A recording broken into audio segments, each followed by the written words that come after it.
You've been consulting with Wook Lamont.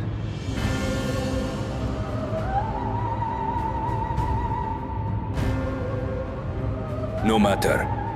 I do not know what you are scheming. But when your realm lay on the brink, you were powerless. You had no choice but to turn to me. Whatever sentiment you may feel for her, it is my power you require. Is it not? Perhaps. And yet, knowing the love that Wook Lamont bears for her people, how she regards them all as kin, I cannot help but wish to spare her the same pain I have suffered. What's more, her friends possess new knowledge. Were we to work together, we might find another path.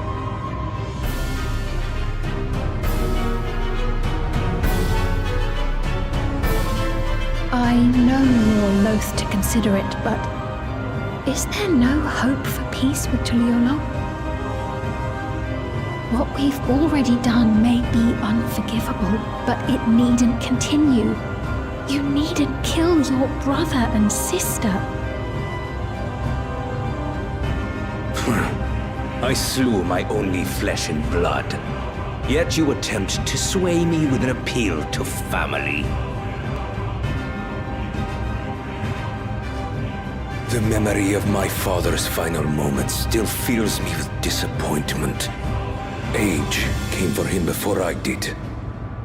For long years, I sought to prove the miracle. And weak as he was, defeating him achieved nothing. To kill them is my only recourse. Wook Lamont and Kona, who bested him as he was in his prime. They are still your siblings, even if not by blood. That such bonds should mean so little to you. I am bound to no one. Serve none save myself. I made that clear when first you spoke to me in the Golden City. Remember, I can easily kill your beloved family. If you would protect them, cast aside any foolish notions. Your wisdom and abilities are valuable insofar as Argos align. So think well before you act, Queen of Reason.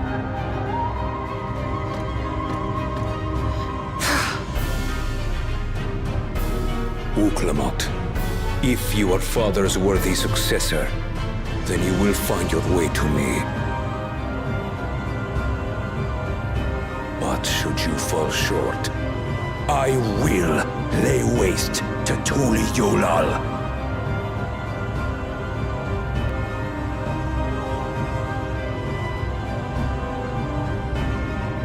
What now?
ever keep. A tower of electrobe piercing a perpetual shroud of storm clouds. Occupying the 9th level of this 12-tiered structure is a residential district called Solution 9. In so naming their home, what hopes did its founders harbor for it? And did it prove the answer they sought?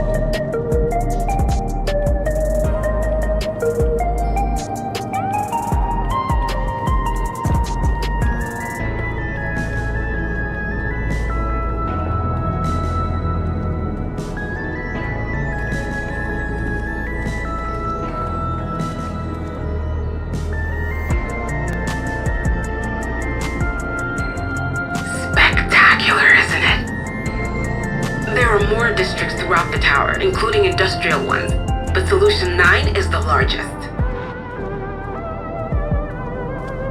Just being here makes my head spin. Perfectly natural reaction. A city of shimmering electrodes, replete with strange technologies that cater to every conceivable need. We never dreamed of the life back home in Tuliolo.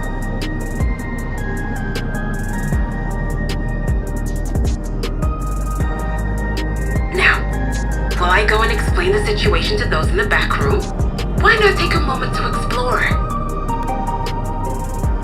I believe lived experiences are far more educational than dry explanations. And you want to know more about Sphene and Zoologist Dominion, do you not?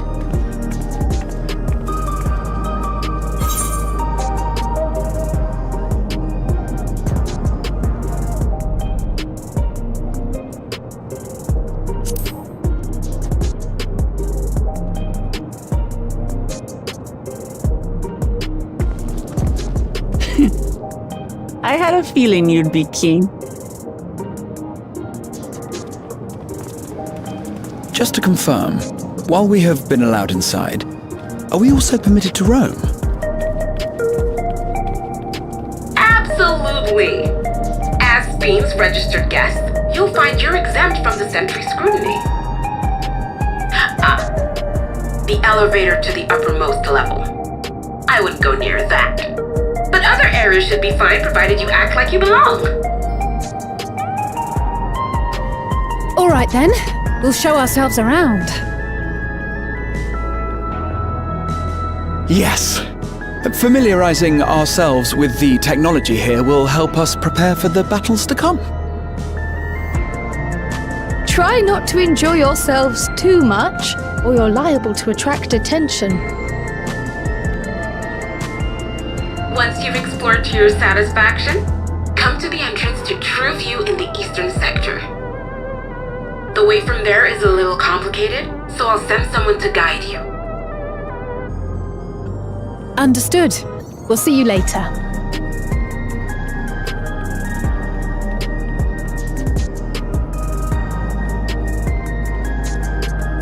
I shall speak with the residents. Perhaps one of them will recognize the earring.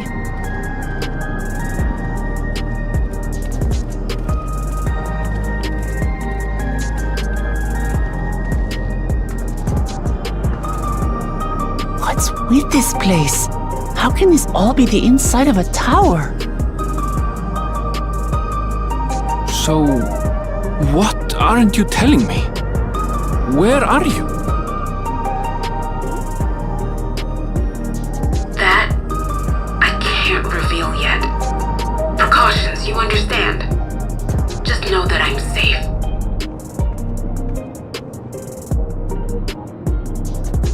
But come, tell me about your adventurer friend. You seem to have a great deal of faith in her. You must have been through a lot together.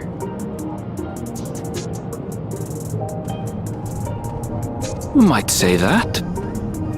For instance, we found the entrance to the Golden City.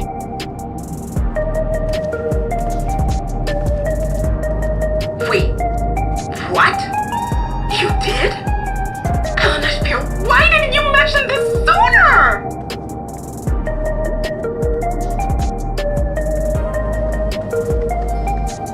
You want to explore together? It's not that I'm scared or anything. Everything is just so different from home is all.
Lamati!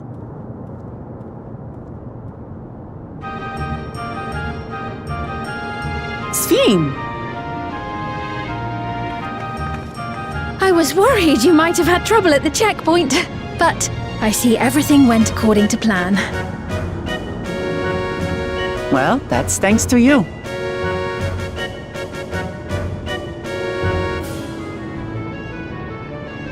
Now, I know you've scarcely arrived, but I have a request to make of you. Oh, a request, you say? Yes, an important one.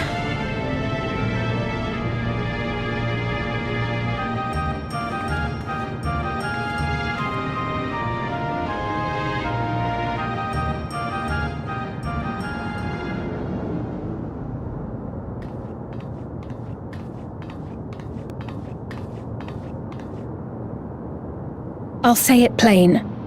I want you to make peace with Zeralja.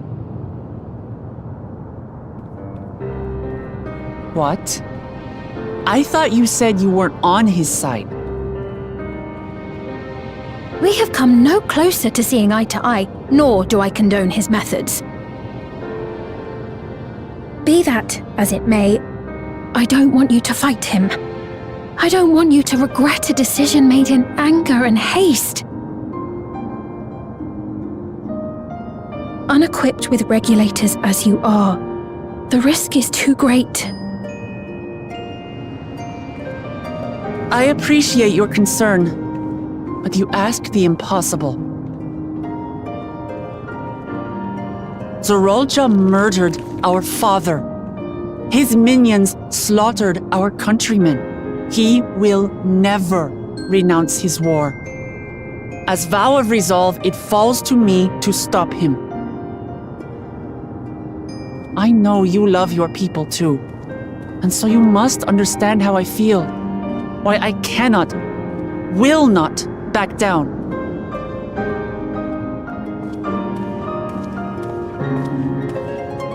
I do understand.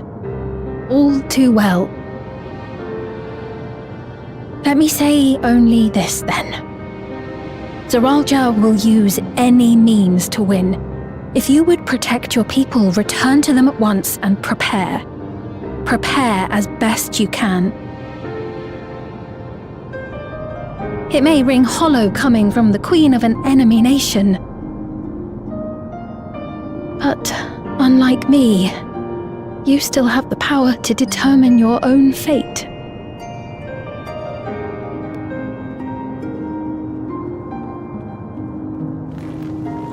You really are a curious one. Look, you needn't worry for us. We have dependable comrades holding the fort in Tulihyolal. They'll keep everyone safe, so we can devote our attention to affairs here. Please.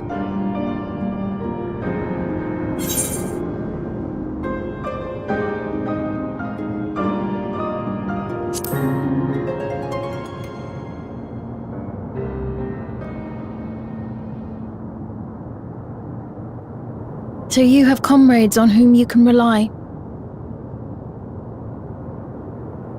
I envy you. You know, we'd like to learn more about you. About me? To be frank, we're still not sure whether or not you're trustworthy. So, if you have a moment, would you show us around the district? That way, we can get to know you better. You're asking me, the Queen, to show you around?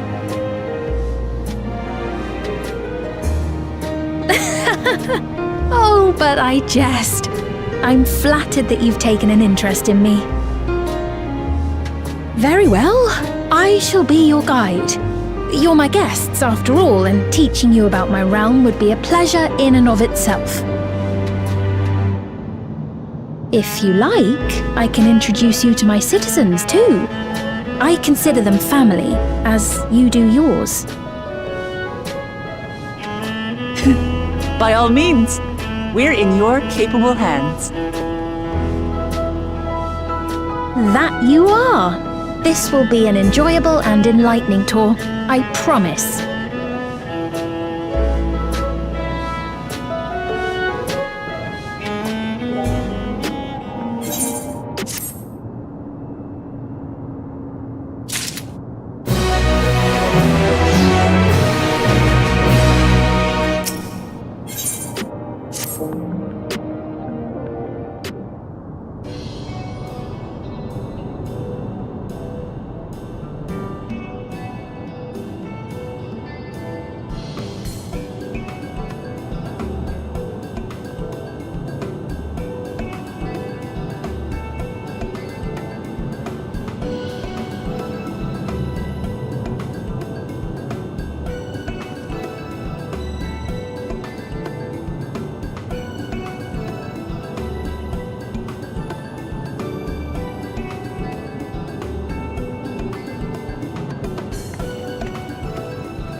strange contraptions everywhere you look. What's that?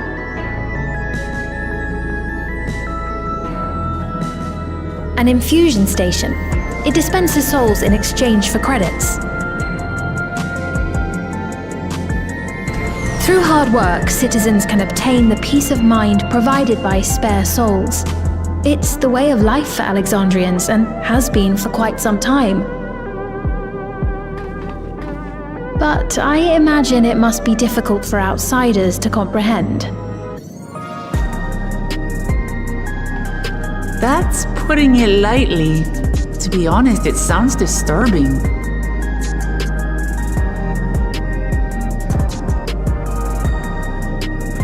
Still, I won't dismiss it out of hand. Practices like these don't arise from nothing. There's a reason why your culture is the way it is, and I'd like to understand. Won't you tell us some of your realm's history?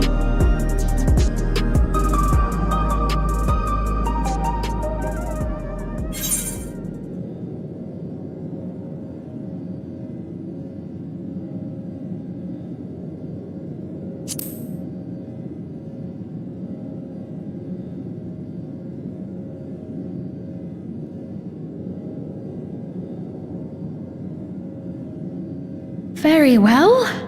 Be warned, though, that it may take a while.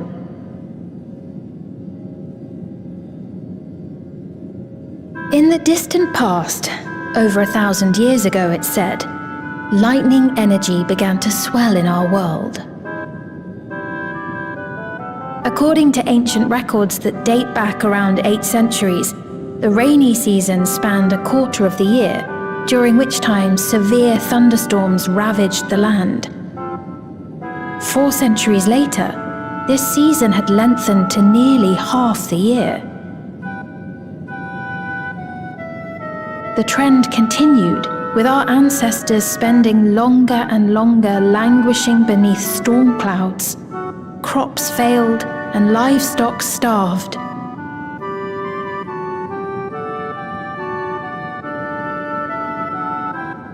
But amidst this growing desperation, a miraculous material was discovered that promised salvation: electrope.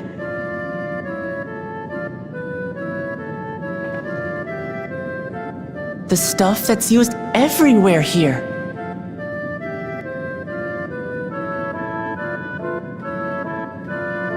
Indeed. One day, when out inspecting a forest after lightning had caused a fire, a villager came upon a curious black ore none had seen before. Testing revealed that the ore possessed a singular property. It could store lightning and convert it to other energies.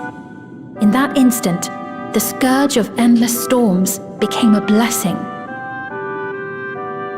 Dubbed electrope, the ore found use in myriad inventions and dramatically improved people's lives. So much so, in fact, that all nations soon became dependent upon it, despite the difficulty of obtaining it in quantity. Supply was chronically scarce, and when nations couldn't meet their needs with their own deposits, some resorted to taking electrope from others. Fighting was isolated and sporadic, until electrope came to be used in warfare. First in the weaponry of invaders, then in the countermeasures of defenders, and then in every aspect of combat where an advantage might be had. This served only to exacerbate the ore shortage, leading to further escalation. Before long, the entire world was engulfed in a terrible war known as the Storm Surge.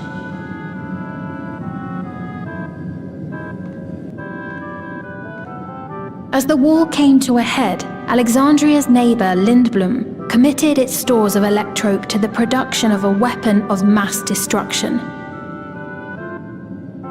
They deployed it on the front lines and triggered a calamity of frightful magnitude.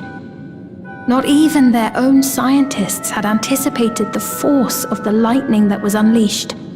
The energy inundated the entire continent, laying it to waste.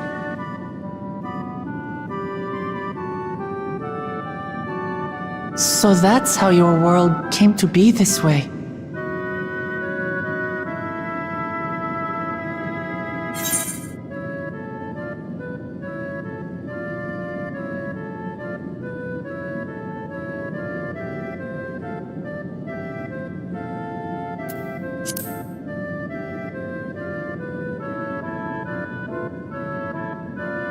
You truly know a great many things that I don't.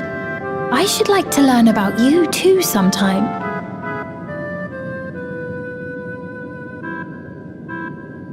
But to continue the tale, the people of Alexandria had already lost much to the war. They lost almost everything else to the Levin. Those who survived bore deep scars, tormented by the memory of loved ones taken too soon. Though they yet lived, the cruel spectre of death was with them always. Seeking a solution, our scientists turned once more to Electrope, and after extensive research, they developed the means to preserve memory and soul. Physical death isn't the end. So long as our memories endure, we may live on. This belief sustained us then, and it sustains us now, granting us comfort. That's quite a tale.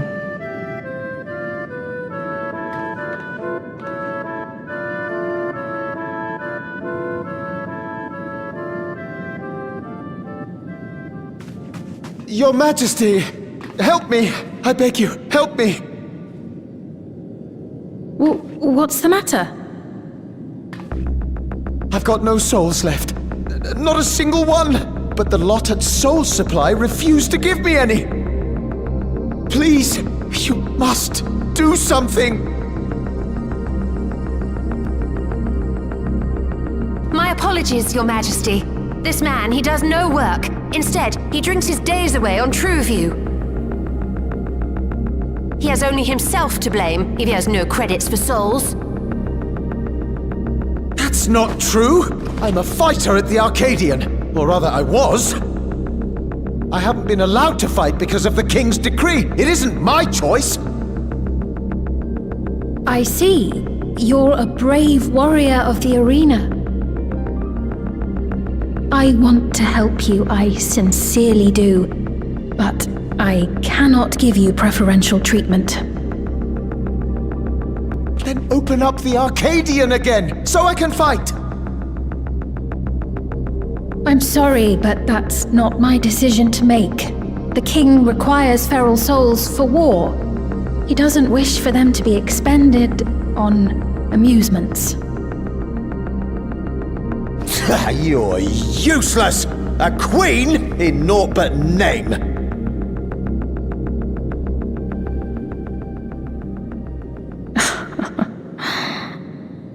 Insolent wretch! How dare you take that tone with Her Majesty? It's quite all right. Such things don't bother me, nor do I think ill of this man.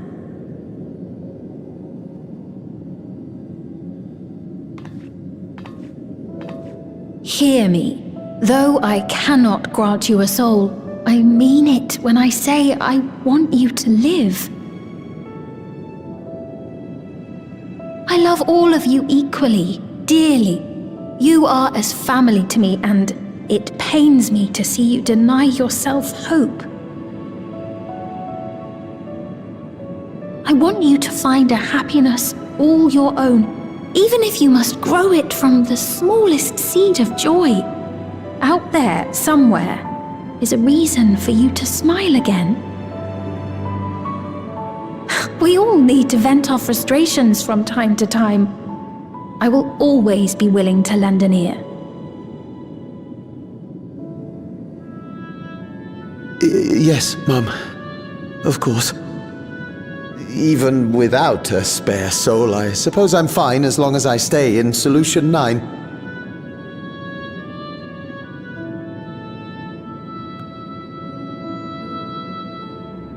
I apologize for my rudeness. Good day to you.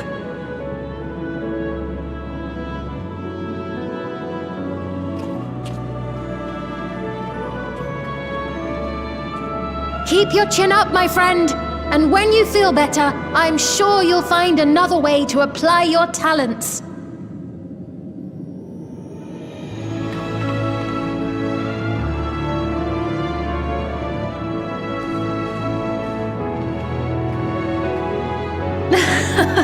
I'm sorry you had to see that.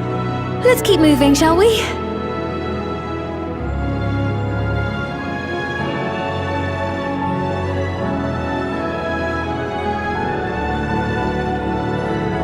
Right, I believe we've visited all the main facilities. With that, I declare our tour concluded. That man from before, does that sort of thing happen often? Somewhat. It's unavoidable. Hardships are a fact of life. Our soul management system has sustained our realm for generations, but it isn't without flaws. For one, people have become accustomed to having spare souls. Without them, they feel vulnerable and anxious. Some claim it may also have contributed to a decline in births.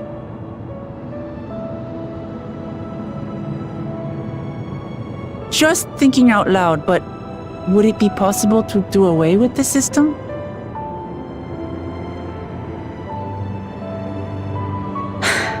No.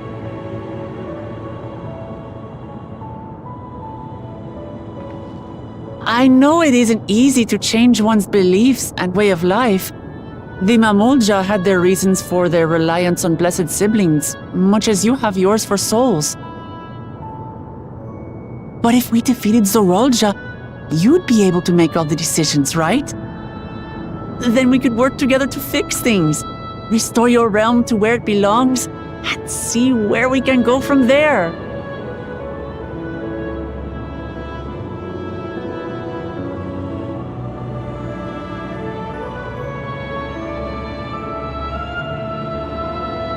Listen to me. There's something that I need to tell you.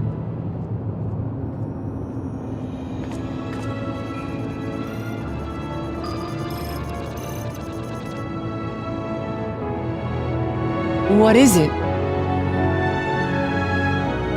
Actually, never mind.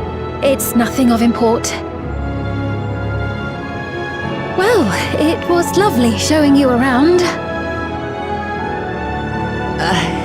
Of course. Of course.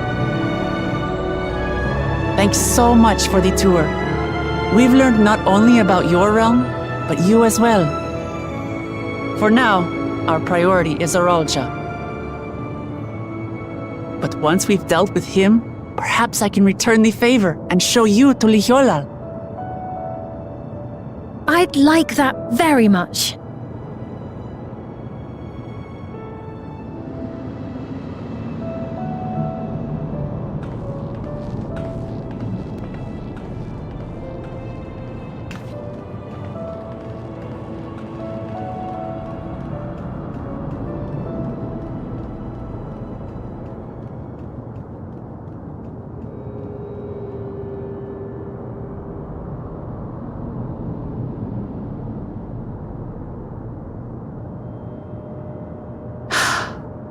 It seems I've no choice but to continue down this path.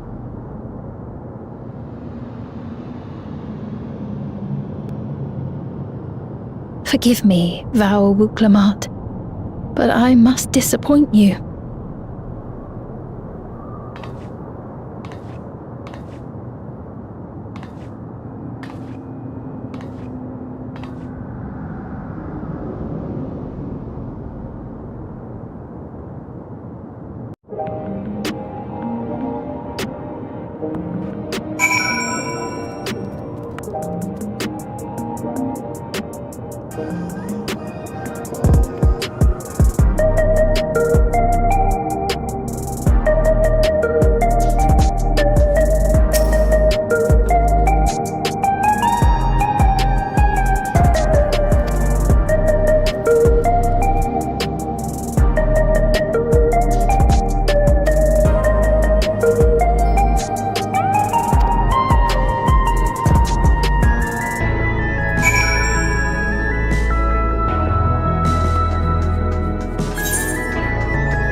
We've only just arrived ourselves.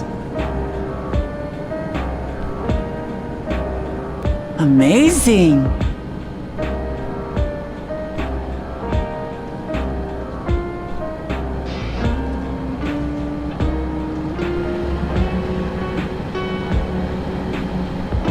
I bid you welcome to the back room, Oblivion's humble headquarters.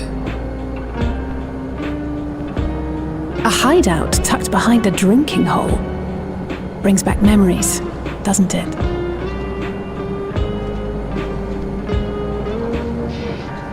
Our members here are mainly creators and adapters. That is, scientists and engineers who specialize in electro. They use their skills to provide support to our field operatives. Geralt, Shale, be so kind as to give our friends an overview of your duties.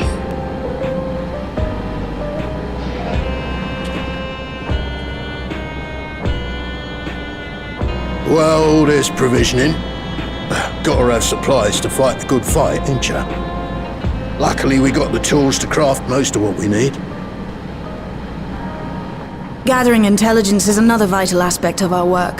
Everkeep's core system is a veritable treasure trove of information. You just need to know how to get in and find it.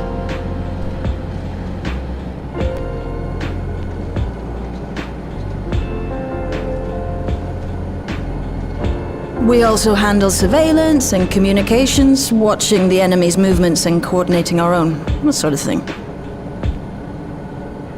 And among all our activities, we spend a fair bit of effort investigating preservation. The organization credited with laying the foundations of electrope technology. From the Soul Management System to Everkeep's design, they're behind just about everything you see here. It'd be no exaggeration to say they made this realm what it is. But their magnum opus was without a doubt the power which was used to join Alexandria to Tural. Interdimensional fusion. Said power isn't unlike my summoning technique and the magic within Azam's crystal.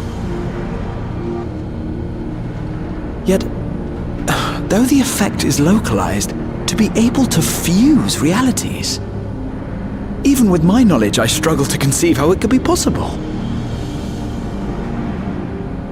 Incidentally, the founders of our group, a husband and wife, were members of Preservation at one point.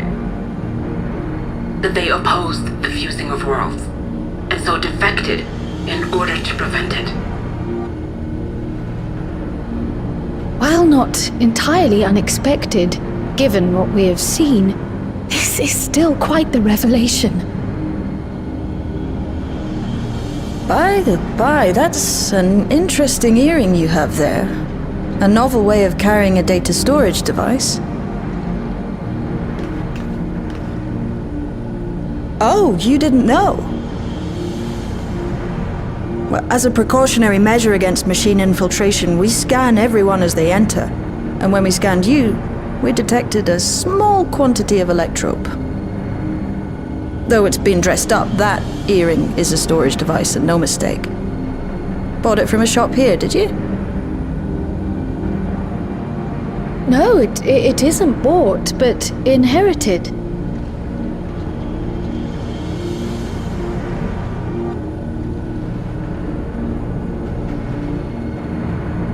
So these people sent you through the portal along with the earring?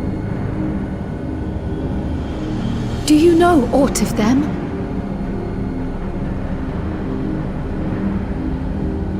Listen, Cryle. The husband and wife who founded our order. It's believed that they were Malala.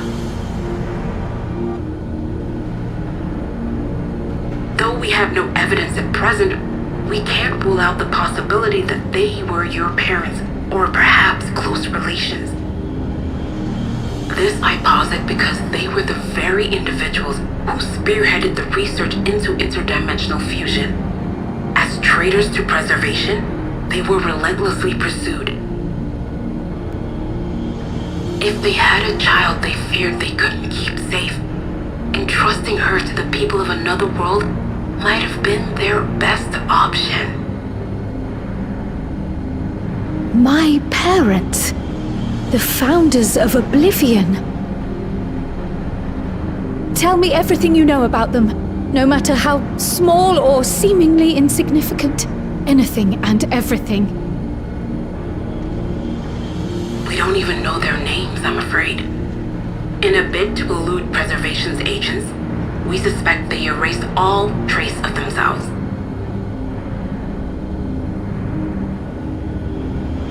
I'm sorry we couldn't be of more help. If you're interested, though, you're welcome to review our accumulated data. Yes, please. As an individual and member of my order both, I wish to learn as much as possible. I should also like to peruse the data. Where the joining of realities is concerned, I may well be of service.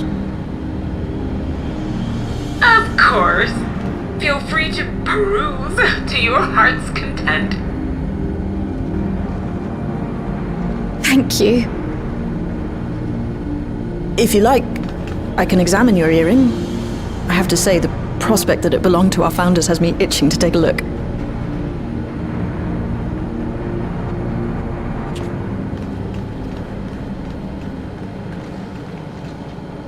I dare say we have enough eyes to pore over your records. Is there any other way we might be productive? Not right now. We're still waiting for Zoralja to make the next move. In that case, Alice, would you mind accompanying me? Gladly.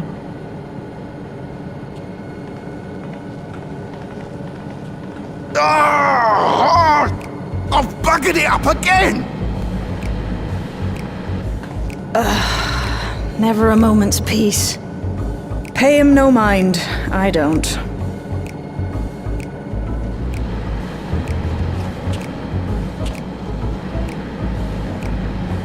Oi! You two there! One of you give me a hand, would you? Don't matter who. I just remembered I have matters to discuss with Shay.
I've been meaning to ask about that mmorpg child.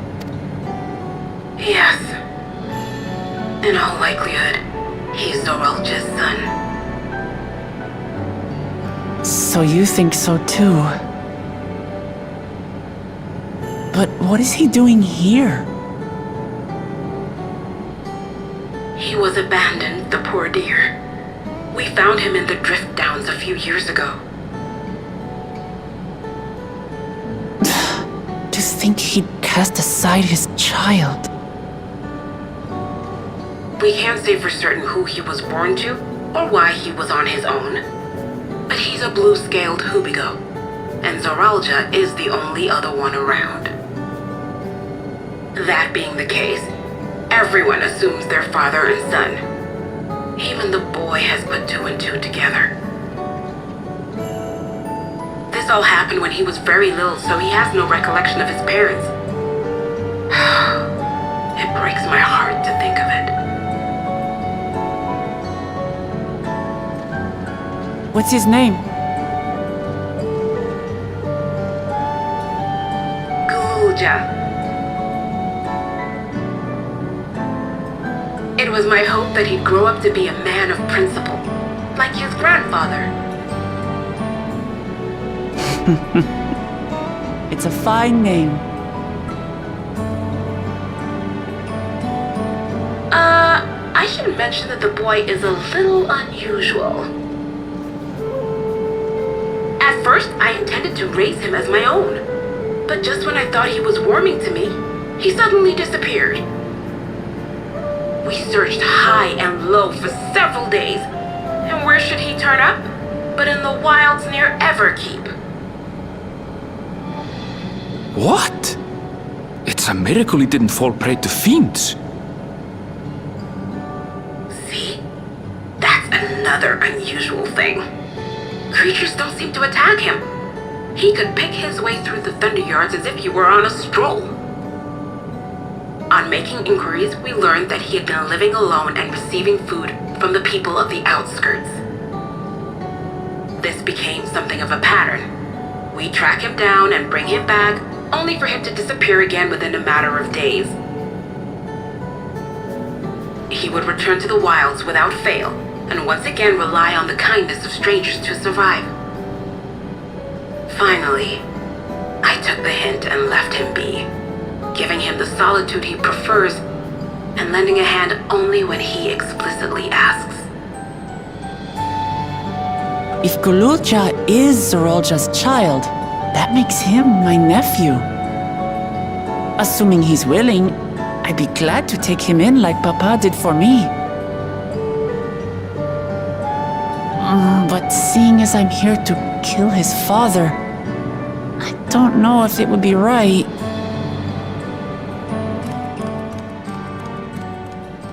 Who was that?